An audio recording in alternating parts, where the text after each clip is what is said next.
आखिर रूस कैसे 15 देशों में टूट गया। कभी दुनिया का सबसे बड़ा और ताकतवर देश एक रात में टूटकर बिखर गया। आज जिस यूक्रेन से रूस 1.5 साल से युद्ध लड़ रहा है, वो कभी रूस का हिस्सा हुआ करता था। सोवियत संघ कितना बड़ा था, इसका अंदाजा इस बात से लगाया जा सकता है कि धरती का 1/6 हिस्सा सोवियत संघ का हुआ करता था। लेकिन आखिर ऐसा क्या हुआ कि सोवियत संघ रातों रात टूटकर बिखर गया और सभी देश उससे एक एक करके अलग हो गए। आखिर अमेरिका ने ऐसा क्या किया होगा सोवियत संघ के साथ, यानी रूस के साथ, जानेंगे आज के इस वीडियो में। तो वीडियो के अंत तक बने रहें दोस्तों। ये वो सोवियत संघ है जिसने अडोल्फ हिटलर को हराया। वो सोवियत संघ जिसने अमेरिका जैसे शक्तिशाली देश के साथ शीत युद्ध किया और परमाणु बमों को बनाने की होड़ में हिस्सा लिया। वो सोवियत संघ जिसने अंतरिक्ष में पहला सैटेलाइट भेजा। अंतरिक्ष में जाने वाला पहला इंसान भी सोवियत संघ का ही था, जिसका नाम यूरी गैगरिन था। एक समय में सोवियत संघ हर मामले में आगे था, लेकिन देखते ही देखते सोवियत संघ बिखर गया और जिससे 15 देश अलग हो गए। सबसे पहले ये बताते हैं कि कौन कौन से देश सोवियत संघ का हिस्सा हुआ करते थे, ताकि सोवियत संघ कितना बड़ा हुआ करता था इसका अंदाजा आपको ठीक ठीक लग सके। दोस्तों, सोवियत संघ में जो देश आते थे उनमें रूस, Georgia, Ukraine, Moldova, Belarus, Azerbaijan, Kazakhstan, Uzbekistan, Turkmenistan, Kyrgyzstan, Tajikistan, Estonia, Latvia और लिथुआनिया सोवियत संघ का हिस्सा थे। लेकिन कुछ ऐसा हुआ जिससे सारे देश सोवियत संघ से अलग हो गए। दोस्तों, जब भी विश्व युद्ध होता है तो दुनिया में काफ़ी सारे बदलाव आ जाते हैं। अगर तीसरा विश्व युद्ध भी होता है तो उसमें भी हमें दुनिया में कई बदलाव देखने को मिलेंगे। सोवियत संघ यानी यूएसएसआर पहले विश्व युद्ध की शुरुआत 1944 में हुई थी, जो लगभग 4 साल तक चला। 1917 में जब प्रथम विश्व युद्ध अंतिम चरण में था, तब रूस यूरोप का एक देश हुआ करता था। यह देश अपने आसपास के 15 देशों के साथ मिलकर एक संगठन का निर्माण करता है, जिसे सोवियत संघ या यूएसएसआर यानी union of Soviet socialist Republic का नाम दिया गया। इस संगठन के बनने की एक ही वजह थी और वो थी कम्युनिज्म। उस वक्त इन 15 देशों की एक शर्त थी कि इस संगठन का लीडर एक कम्युनिस्ट होना चाहिए, एक साम्यवाद नेता होना चाहिए। और इस बात को लेकर 1917 से 1922 तक सभी देशों में मतभेद चलता रहा। लेकिन फिर 1922 में व्लादिमीर लेनिन ने सत्ता अपने हाथ में ले ली। उन्होंने सोवियत संघ का विस्तार किया और दूसरे राज्यों को रूस में मिलाया। लेकिन इसके टूटने की कहानी भी बड़ी दिलचस्प है। तो असल में इस संगठन में शामिल सभी देश के अपने नियम और कानून तो थे, लेकिन अपनी विदेशी नीति और अर्थव्यवस्था के लिए ये सोवियत संघ पर ही निर्भर थे।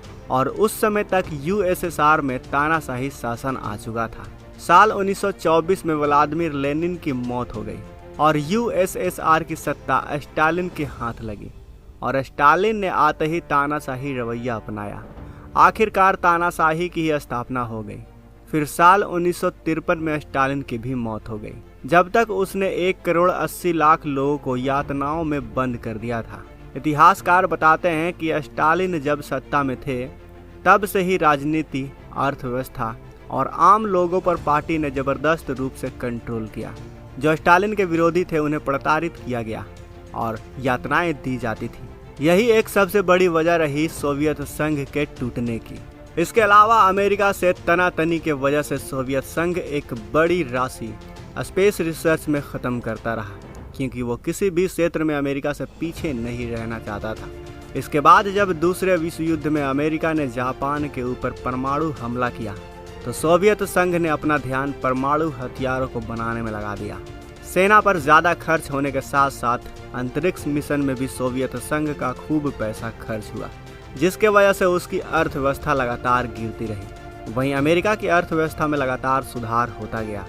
अब सोवियत संघ के लिए परेशानी थी, और वो परेशानी थी कि जो 15 देश इस संगठन का हिस्सा थे वो अपने आप से कोई आर्थिक फैसला नहीं ले सकते थे, और यहीं से सोवियत संघ के टूटने की नींव पड़नी शुरू हो गई। इसके अलावा सोवियत संघ के टूटने में शीत युद्ध ने भी अहम भूमिका निभाई, जिसके बाद इस संगठन में शामिल 15 देशों के अंदर अलग होने की भावना जागने लगी, क्योंकि उनकी अर्थव्यवस्था पूरी तरह से चरमराने लगी थी। इसके बाद बची खुची कसर अफगानिस्तान के साथ उसकी जंग ने पूरी कर दी, क्योंकि अफगानिस्तान पर कब्जा करने और वहां अपना शासन करने के चक्कर में यूएसएसआर की सेना पूरे 10 साल तक मुजाहिदीनों से युद्ध लड़ती रही और इस युद्ध में यूएसएसआर के 20,000 से ज़्यादा सैनिक मारे गए और 50,000 सैनिक घायल भी हो गए।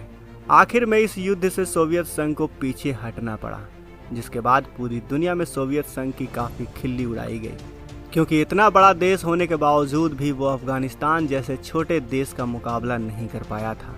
अब दूसरी तरफ इस संगठन में शामिल दूसरे देशों को अपने सुरक्षा का डर सताने लगा।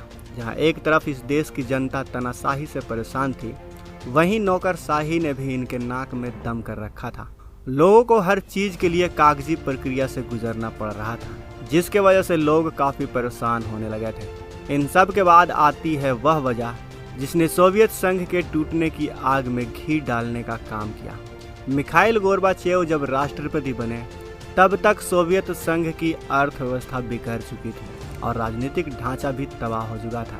गोर्बाचेव सोवियत संघ को लोकतंत्र और निजी स्वतंत्रता के सिद्धांतों पर ले जाना चाहते थे। इसके लिए गोर्बाचेव ने राजनीतिक आर्थिक सुधारों की प्रक्रिया शुरू कर दी। इसके लिए गोर्बाचेव 2 नीतियां लेकर आए, पेरेस्ट्राइका और ग्लासनोस्ट। पेरेस्ट्राइका का मतलब था लोगों को काम करने की आज़ादी और ग्लासनोस्ट का मतलब था राजनीतिक और अर्थव्यवस्था में खुलापन। स्टालिन की तानाशाही देख चुके लोगों के लिए ये हैरान करने वाला फैसला था। धीरे धीरे लोगों में खुलापन आने लगा, लोग कारोबार करने लगे, संपत्ति खरीदने लगे, बाजार पर सरकार का नियंत्रण कम हो गया था, जिससे कीमतें भी बढ़ने लगी। लेकिन इसने भ्रष्टाचार को बढ़ा दिया। बिना रिश्वत दिए कोई काम होता ही नहीं था। लोग सरकार की नीतियों का खुलकर विरोध करने लगे। गोर्बाचेव का मानना था कि नई पीढ़ी कुछ नया करेगी, विदेश निवेश आएगा, देश का सरकारी खजाना भरेगा। लेकिन गोर्बाचेव को लेकर लोगों का नजरिया बदलने लगा।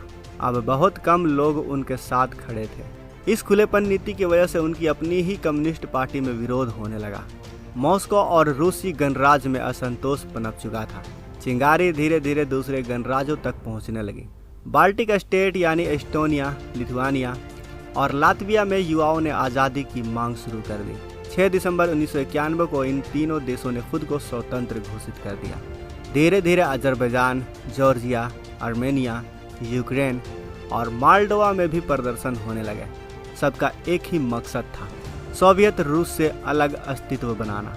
धीरे धीरे सारे देश खुद को स्वतंत्र घोषित करने लगे। 21 दिसंबर 1991 को सोवियत संघ से अलग होकर बने सभी राष्ट्रपतियों को बुलाया गया और एक समझौते पर हस्ताक्षर किए गए और इसके साथ ही सभी देशों को औपचारिक रूप से स्वतंत्रता मिल गई। फिर 25 दिसंबर 1991 की शाम स्थानीय समय के अनुसार 7:35 पर गोर्बाचेव नेशनल टीवी पर आए। क्रेमलिन से सोवियत संघ का झंडा उतारा गया और आखिरी बार सोवियत संघ के राष्ट्रगान की धुन बजाई गई।